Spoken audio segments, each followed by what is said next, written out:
മാത്സിലേക്ക് എല്ലാ കൂട്ടുകാർക്കും വീണ്ടും സ്വാഗതം.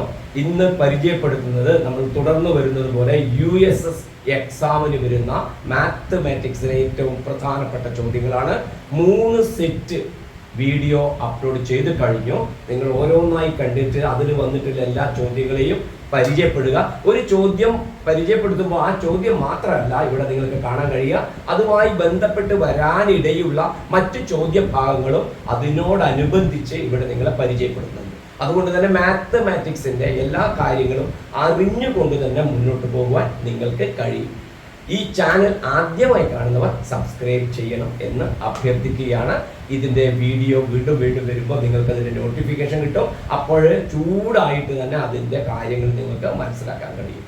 ഇവിടെ നിങ്ങൾക്ക് എല്ലാ ചോദ്യങ്ങളും ഒന്നിച്ചിട്ട് തന്നെ കാണാം.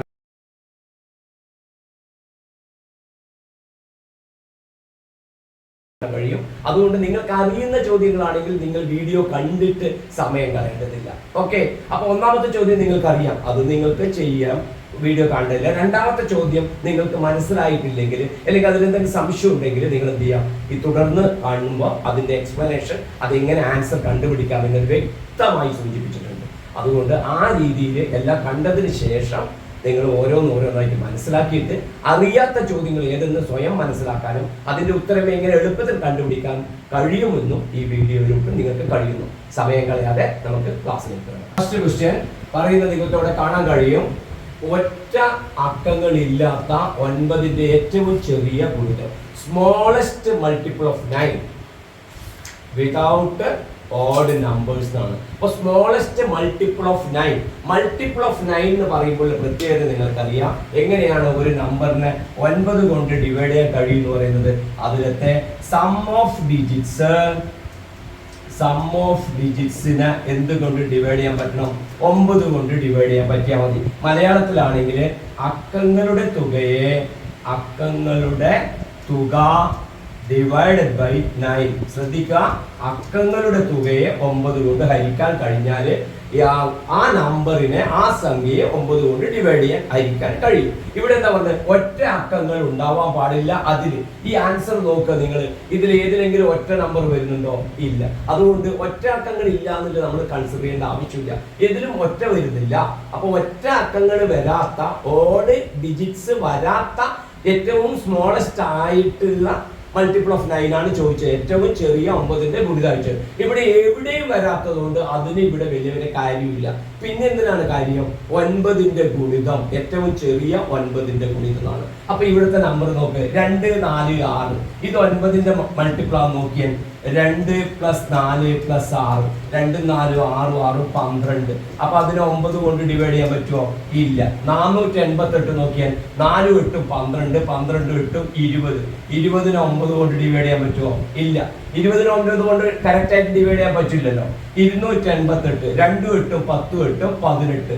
18നെ എന്ത് ചെയ്യാൻ പറ്റും? 9 കൊണ്ട് ഡിവൈഡ് ചെയ്യാൻ പറ്റും. ഏറ്റവും ചെറുത് എന്ന് പറഞ്ഞിട്ടുണ്ട്. ഇനി അടുത്ത നോക്കുക, 4, 4, 4 കൂട്ടിയാൽ എത്ര കിട്ടും? 12 ആണ് കിട്ടുക. 12നെ 9 കൊണ്ട് ഡിവൈഡ് ചെയ്യാനാവില്ല. അപ്പൊ ആകെ ഡിവൈഡ് ചെയ്യാൻ പറ്റുന്ന ഏത് മാത്രമേ ഉള്ളൂ? ഈ ഒരൊറ്റ ഒന്ന്, 288 മാത്രമേ ഉള്ളൂ. രണ്ടെണ്ണം ഉണ്ടെങ്കിൽ നമുക്ക് എന്ത് കണ്ടുപിടിക്കാം? അതിലത്തെ ചെറുതിനെടുക്കാം. പക്ഷെ ഇവിടെ ആകെ ഒറ്റ ഒന്ന് മാത്രമേ ഉള്ളൂ. അപ്പൊ അതിന്റെ ആൻസർ എത്ര വരിക? 288. ഇതിന് ഓഡ് നമ്പർ ഇല്ല. ഓക്കെ, ഐഡിയ മനസ്സിലായല്ലോ? സിമ്പിൾ ക്വസ്റ്റ്യൻ ആണ്. ക്വസ്റ്റ്യന്റെ ട്വിസ്റ്റ് ചെയ്തിട്ട് ചോദിക്കുമ്പോൾ നമ്മൾ കൺഫ്യൂഷൻ ആവാതെ നിന്നാൽ മതി. ഓക്കെ, ഇൻട്രസ്റ്റിംഗ് ആയിട്ടുള്ള ക്വസ്റ്റ്യൻ ആണ്. ഇതിൽ പറയുന്നത് പറഞ്ഞാല് നിങ്ങൾക്ക് അവിടെ കാണാൻ പറ്റും, 4 ഡിസ്റ്റിങ്ക്റ്റ് ആയിട്ടുള്ള വ്യത്യസ്തങ്ങളായിട്ടുള്ള പ്രൈം നമ്പേഴ്സിനെ കൊണ്ട് ഒരു 4 ഡിജിറ്റ് നമ്പർ ഉണ്ടാക്കിയിട്ടുണ്ട്. ഡിസ്റ്റിങ്ക്റ്റ് പ്രൈം നമ്പേഴ്സിനെ കൊണ്ട് ഒരു 4 ഡിജിറ്റ് നമ്പർ, മലയാളത്തിൽ പറഞ്ഞാൽ 4 വ്യത്യസ്ത അക്കങ്ങളെ ഉപയോഗിച്ച് ഒരു 4 വ്യത്യസ്ത അഭാജ്യ സംഖ്യകൾ ഉപയോഗിച്ച് ഒരു 4 അക്ക സംഖ്യ ഉണ്ടാക്കിയിട്ടുണ്ട്. ആ 4 അക്ക സംഖ്യകളിൽ പറയുന്ന പ്രത്യേകത, അതിനെ 5 കൊണ്ട് ഡിവൈഡ് ചെയ്യാൻ പറ്റും. രണ്ടാമത്തെ കാര്യം, അതിന്റെ 10ന്റെ സ്ഥാനത്ത് ഈവൺ നമ്പർ ആണ്. അപ്പൊ നമുക്ക് നോക്കാം, നമുക്ക് ഈസി ആയി നോക്കാം. 4 അക്ക നമ്പറാണ്, 4 ഡിജിറ്റ് നമ്പർ ആണുള്ളത്. ഇതിനെ അപ്പൊ എല്ലാം ഡിസ്റ്റിങ്ക്റ്റ് പ്രൈം നമ്പേഴ്സ് ആണ്, വ്യത്യസ്തങ്ങളായിട്ടുള്ള അഭാജ്യ സംഖ്യ. അപ്പൊ അഭാജ്യ സംഖ്യകൾ ഏതെല്ലാം നമുക്കറിയാം? 2, 3, 5, 7. പിന്നെ വരുന്നത് എന്താ? 11 ആണ് വരുന്നത്. അത് നമുക്ക് ഡിജിറ്റ് എന്ന് പറയാൻ പറ്റില്ല. 11 നമുക്ക് ഡിജിറ്റ് എന്ന് പറയാൻ പറ്റില്ല. അപ്പൊ ഡിജിറ്റ് ആയിട്ട് വരുന്ന പ്രൈം നമ്പർ എന്താ? 2, 3, 5, 7. ചുരുക്കി പറഞ്ഞാൽ ആ നമ്പറുകളിൽ ആരേ വരുള്ളൂ? ഈ 2, 3, 5, 7 മാത്രമേ വരാൻ കഴിയുള്ളൂ 4 എണ്ണത്തിൽ. അപ്പൊ എന്താണ് പറഞ്ഞത്? ഇതിനെ ഇറ്റ് ഈസ് ഡിവിസിബിൾ ബൈ 5. 5 കൊണ്ട് ഹരിക്കാൻ കഴിയും. 5 കൊണ്ട് ഹരിക്കാൻ കഴിയുന്നുണ്ടെങ്കിൽ ഈ പറയുന്നതിൽ ഏതായിരിക്കണം അവസാനം വരുന്നത്? ഈ 5 ആയിരിക്കണം. അപ്പൊ ഇവിടെ നമുക്ക് 5 എന്ന് കിട്ടി. പിന്നെ പറഞ്ഞ എന്താ? 10th പ്ലേസിൽ 10ന്റെ സ്ഥാനത്ത് ഇവൺ നമ്പറാണ്, ഇരട്ട സംഖ്യയാണ്. ഇതിന്റെ ഇരട്ട സംഖ്യ വേണമെങ്കിൽ ഈ 4 എണ്ണത്തിൽ ഏതേ ഇരട്ടയുള്ളൂ? 2 മാത്രമേ ഉള്ളൂ. അപ്പൊ ഈ 2 നമ്പർ ഇപ്പൊ ഉപയോഗിച്ചു കഴിഞ്ഞു. 2ഉം ഉപയോഗിച്ചു കഴിഞ്ഞു, 5ഉം ഉപയോഗിച്ചു കഴിഞ്ഞു. ഇനി 3ഉം 7ഉം മാത്രമേ ഉപയോഗിക്കാൻ പറ്റുള്ളൂ. കാരണം എന്താ? ഡിസ്റ്റിങ്ക്റ്റ് പ്രൈം നമ്പേഴ്സ് പറഞ്ഞിട്ടുണ്ട്. എന്ന് പറഞ്ഞാൽ എന്താ അർത്ഥം? വ്യത്യസ്തങ്ങളായ പതിസംഖ്യ. അപ്പൊ 2 ഇവിടെ ഉപയോഗിച്ചു, ഇനി ഇവിടെ 2 വരാൻ കഴിയില്ല. അപ്പൊ ഇവിടെ എന്തേ വരാൻ കഴിയുള്ളൂ? ബാക്കിയില്ല 3നും 7നും മാത്രമേ വരാൻ പറ്റുള്ളൂ. അപ്പൊ എന്തൊക്കെയാവാം? 3, 7 വരുമ്പോ ഒരു നമ്പർ ഇങ്ങനെ വരാലോ. ഇത് മാത്രം തന്നെ വന്നുകൂടുന്നത്. ഇനി വേറെ ഒരു നമ്പർ എഴുതിക്കൂടെ? ആ നമ്പർ എന്തായിരിക്കും എഴുതാം?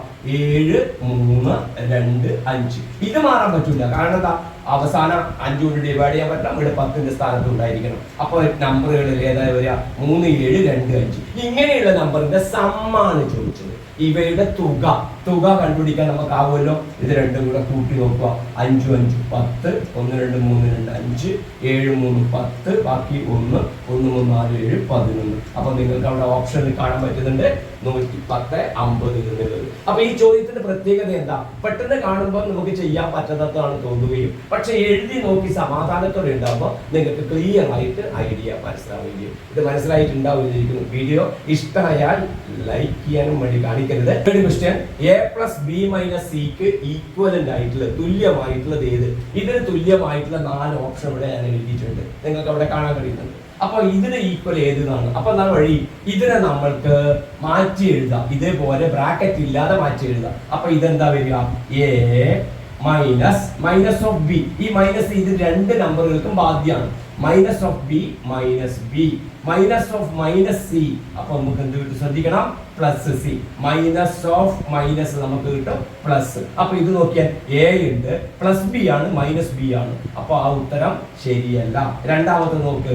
രണ്ടാമത്തത് എ ഉണ്ട്, പ്ലസ് സി ഉണ്ട്, ഇവിടെ minus B. Plus C plus minus എന്ന് പറഞ്ഞാൽ മൈനസ് ആണ്, മൈനസ് ബി. നോക്ക്, എ ഉണ്ട്, എന്താണ്? സിയുടെ മൈനസ് ആണ്, ഇവിടെ സി പ്ലസ് ആണ്. അപ്പൊ അതും തെറ്റ്. മൂന്നാമത്തെ നോക്ക്, എ മൈനസ് ബി പ്ലസ്. നോക്ക്, എ മൈനസ് ബി കൊടുത്താല് minus B, minus of plus C minus C. നോക്ക്, എ ഉണ്ട്, മൈനസ് ബിക്ക് വരെ പ്ലസ്, ഇവിടെ മൈനസ് ബിക്ക് വരെ പ്ലസ് ബി ആണ്. അപ്പൊ ഇതും തെറ്റ്. ഇനി നമുക്ക് ആൻസർ എന്തെന്ന് എഴുതാം?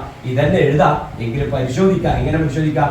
A minus C minus of minus B എന്ത് കിട്ടും? Plus B. ഇനി ശരി നോക്ക്, എ ഉണ്ട്, മൈനസ് സി ഉണ്ട്, പ്ലസ് ബി ഉണ്ട്, പ്ലസ് ബി ഉണ്ട്. ഓക്കെ, അപ്പൊ ഏതാണ് ആൻസർ വരിക? നാലാമത്താണ് ഓപ്ഷൻ. രസകരമായ ക്വസ്റ്റ്യൻ ആണ്.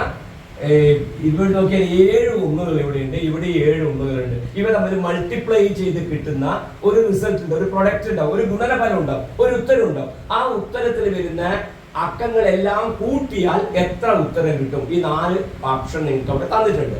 അപ്പോ ഈ ഗുണനഫലത്തിൽ പ്രൊഡക്റ്റിൽ വരുന്ന നമ്പറിന്റെ സം ഓഫ് ഡിജിറ്റ്സ് എത്ര എന്നാണ് കണ്ടുപിടിക്കേണ്ടത്. അപ്പൊ നിങ്ങൾക്ക് അറിയുന്ന കാര്യങ്ങൾ വെച്ച് നമുക്ക് തുടങ്ങാം.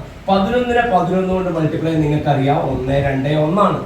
ഇനി 111നെ നിങ്ങൾ 111 കൊണ്ട് മൾട്ടിപ്ലൈ ചെയ്താൽ നിങ്ങൾക്ക് വരുന്നത് 1, 2, 3, 2, 1 ആണ്. നിങ്ങൾ ചെക്ക് ചെയ്ത് നോക്കിയാൽ മതി. 1, 2, 3. അപ്പൊ ഇങ്ങനെ നമ്പറുകൾ വരുമ്പോ ഇവിടെയും തുല്യമായിട്ട് ഒന്നുകൾ വരുന്നുണ്ടെങ്കിൽ അതിന്റെ റിസൾട്ട് വരുമ്പോ ശ്രദ്ധിച്ചോ, ഇവിടെ 2 വരുന്നുണ്ടെങ്കിൽ ഇവിടെ 1, 2 വരെ വന്നിട്ട് 1 വരും. ഇവിടെ 3, 1 വരുന്നുണ്ടെങ്കിൽ 1, 2, 3 വരെ വന്നിട്ട് പിന്നെ കുറഞ്ഞു പോകും. അപ്പൊ ഇവിടെ 7 ഒന്നുണ്ട്. അപ്പൊ ഇതിന്റെ റിസൾട്ട് എന്തായിരിക്കും?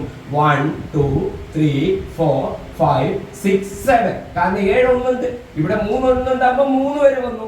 ഇവിടെ 2 ഒന്നുണ്ടാകുമ്പോ 2 വരെ വന്നു. ഇവിടെ 7 ഒന്നുണ്ടാകുമ്പോ 7 വരെ വന്നു. 7 വന്നാൽ പിന്നെ വരുന്നത് 6, 5, 4, 3, 2, 1.